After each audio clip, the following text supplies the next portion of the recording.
그야말로 호구가 되지 말아야 돼요.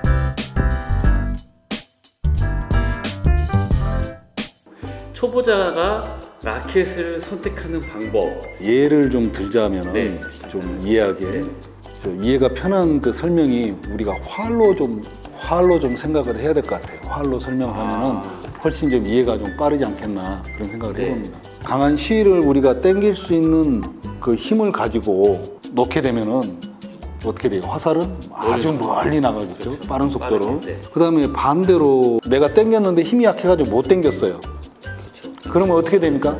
예, 못 바로 앞에 당기면 떨어지겠죠. 바로 앞에 떨어지겠죠. 네. 라켓도 이런 원리입니다. 나는 강한 시를 당길 수 있는 힘이 있는데 네. 아주 약한 시의 활을 썼어요. 네. 물론 당겨지죠. 나가죠. 그렇죠. 많이 손해보겠죠. 거리를. 예, 그 원리랑 같다고 보시면 돼요. 그럼 뭐냐. 라켓을 봤을 때 우리가 활로 비교하자면 시라는 건 이 샤프트를 보시면 돼요. 활 줄. 네. 화살은 콕으로 보시면 돼요. 결론적으로는 시가 당겨지는 건 이 샤프트의 유격이다. 샤프트의 탄성 계수가 강한 아주 스티프한 라켓을 갖고 있는데 콕을 맞췄을 때 탄성 유격을 나타낼 수 있는 그 부분까지 내가 낼 수 있냐, 당겨질 수 있냐, 강한 시를 당길 수 있다는 거죠. 콕은 더 강하게 날아갈 수 있는 부분이고. 근데 내가 굉장히 강한 스티프한 라켓을 썼는데 내 힘이 부족해. 그러면 이게 유격이 되지 않죠. 거리를 많이 손해보죠. 네.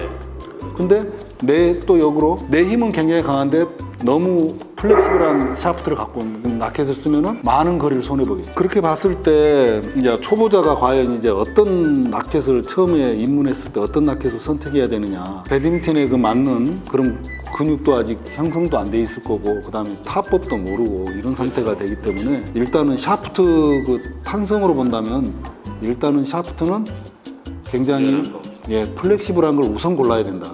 무게 부분은 처음부터 경량으로 가서는 좀 곤란해요. 초보자분들이 이제 처음 입문하신 분들이 저한테 문의가 오면은 저는 남자분이면은 그 다음에 대충 평균적인 그런 우리가 말하는 범생, 네. 운동신경이 그렇게 뛰어나지도 않고 아주 모자라지도 않은 정말 그 백분율로 봤을 때 거의 70%에 해당하시는 분들한테는 네.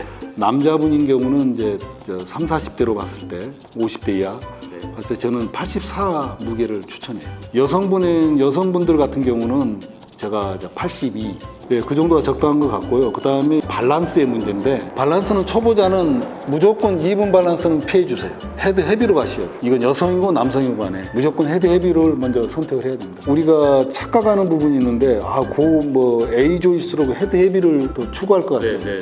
그것도 분명히 아니에요. 그러면 잘 칠수록 헤드 헤비로 간다 그러면 밸런스가 300, 400, 500 막 가겠죠. 절대 그렇지 않아요. 배드민턴을 치기 위해서 파워를 내기 위해서는 스냅을 통한 스피드로 보완하는 거예요. 그러기 위해서는 무작정 그 헤드 헤비로 갈 수가 없어요. 점점 내려오는 게 더 유리한 거예요, 파워에는. 초보자는 반드시 좀 헤드 헤비를 제가 권하는 부분은 뭐냐면 아직도 스냅을 넣을 수 있는 그런 능력은 없어요. 네. 능력이 있을 수가 없어요. 왜냐하면 다른 어떤 경기도 참 배드민턴 특이한 건 이 스냅이라는 게 팔목을 써야 된다는 급가속을 해야 되는 그 부분이 있기 때문에 초보자가 그걸 익히기는 어렵습니다. 그렇죠. 그러기 위해서는 어차피 속된 말로 이제 밀어치기 할 수밖에 없는데 그러기 위해서는 헤드가 어느 정도 무게가 있어줘야. 그래서 일단 처음 선택했을 때는 무조건 헤드 헤비를 남성도 그렇고 여성도 그렇고 밸런스는 헤드 헤비로 선택을 해주시는 게 좋다. 그 뒤부터 이제 실력이 향상되면서 레슨을 받으면서 또 스냅이라는 그런 그 원리를 알고 감각 그걸 알면서부터는 그때부터는 이제 밸런스가 내려와도 돼요. 내려오면 위에서부터 조정해서 아래로 내려와야 돼요. 네. 내는 쪽으로 점점 이제 고수로 변하는 거죠. 근데 처음부터 이렇게 가게 되면은 밸런스를 내리고 네. 그다음 무게도 가볍게 되면 그걸 힘이 전혀 안 나오는 거예요. 배드민턴 치는 사람은 가격이 정말 중요하거든요. 그런데 비싼 라켓은 정말 좋다라는 인식이 많아서 그 라켓을 선택해야 되는 건지 아니면 가격이 좀 저렴해도 그런 라켓을 선택해야 되는지 가격이 라켓에 하죠. 좋고 그다음에 나쁘고는 전혀 대변하지 않습니다.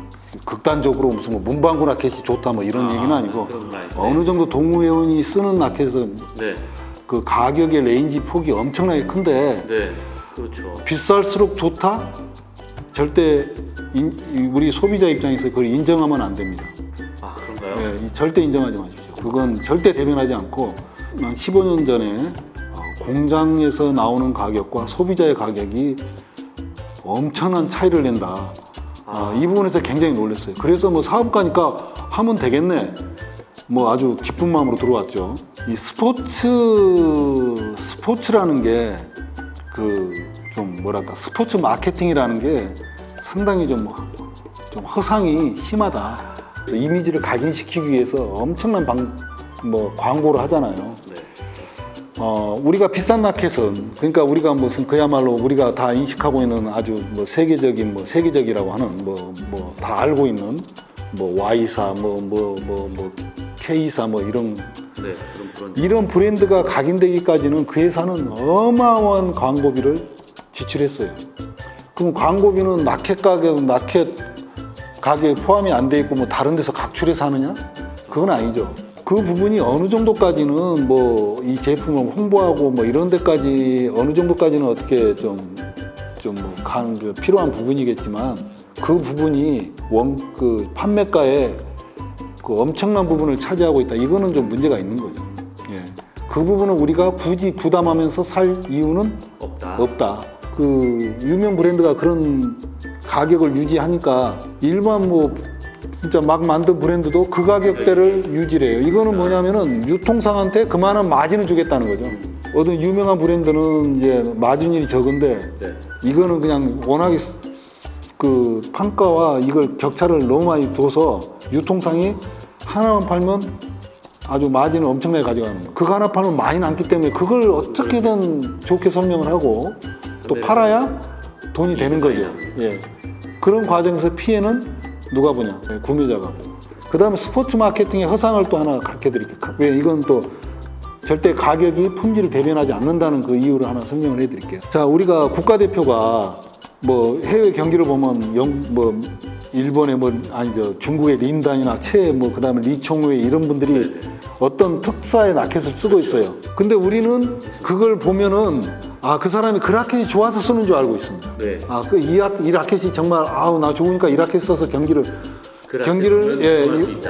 경기력이 좋아진다. 그래서 쓴다. 이렇게 이해를 하는데 절대 그게 아니라는 거죠. 그 특정사가 그 회사하고 계약을 하게 돼 있어요. 그리고 너는 무조건 경기에 나갈 때 돈을 줄 테니까 얼마의 돈을 줄 테니까 그 라켓을 무조건 쓰고 쳐라. 네가 좋고 나쁘고에 전혀 상관이 없는 얘기예요. 그걸 그 사람이 쓰고 있는 라켓을 지켜보는 우리들 동호회원들 주머니를 노리는 거죠. 근데 그게 과연 품질하고 연관이 되는 겁니까? 전혀 안 되는 거잖아요. 그 다음에 우리나라 세계 각국 우리나라도 마찬가지고 후원이라는 거 스폰이라는 건 맹점이 있죠. 1년 우리 지금 현재로서는 V사가 우리나라 지금 대행사가 있는데 매년 어떤 기간을 두고 입찰을 합니다. 예. 입찰하게 되면은 배드민턴 협회에서는 입찰 이쪽에서 더 큰 돈을 썼으면은 무조건 국제대회고 모든 국가대표 선수들한테는 그 회사 옷을 입어야 되고 그 회사 라켓을 써야 되고 그 회사 그걸 안 쓰면 위반이에요. 퇴출돼요. 이거하고 품질하고 뭔 상관이 있습니까? 그 돈이 어마어마합니다. 그 돈은 뭐냐? 제품가에 그대로 반영이 된다는 거죠. 이런 구조를 우리가 알아야 돼요. 그래서 무턱대고 뭐니까 좋다고 믿는 거 어불성설이죠. 예. 과연 근데 이제 우리는 그럼 어떻게 합리적인 가격과 그 다음에 품질에 신경 쓰는 그런 회사를 우리가 찾아야 되는 거죠. 아세가 아니라도 상관이 없고 어떤 기준에 의해서 저는 노력을 했다고 생각합니다. 다른 회사도 있겠고요. 그런 걸 우리가 찾아가야 된다. 우리 동호 회원님들은 이 내부적인 메커니즘을 확실히 이해를 하고 선택의 기준을 잡아야죠. 그야말로 호구가 되지 말아야죠. 먹고 먹히는 게임이에요. 나한테 맞는 라켓 선택하는 방법이 따로 있을까요? 내 자신에 맞는 라켓을 찾아가는 건 하나의 과정이죠. 그 과정은 뭐냐? 우선은 나를 찾아가는 과정이라고 보시면 됩니다. 배드민턴 관련해서 내 운동의 능력, 근력의 그 상태, 그다음 나의 플레이의 성향 이런 것들 여러 가지를 조합해서 나를 먼저 알아야 그 다음에 거기에 맞는 라켓이 만들어지는 것이 요구해야 되는 거고. 그래서 저는 반드시 그걸 원하신다면은 대부분 원하시겠죠.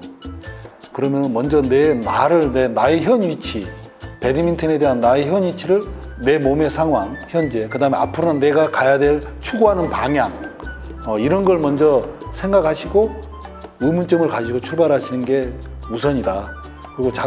그리고 그걸 기준으로 해서 내가 원하는 라켓을 점점 맞춰나가는, 한 번에 되는 건 없다고 봅니다. 물론 이런 걸 신경을 쓰면은 정말 어이없는 상황은 발생하지 않아요.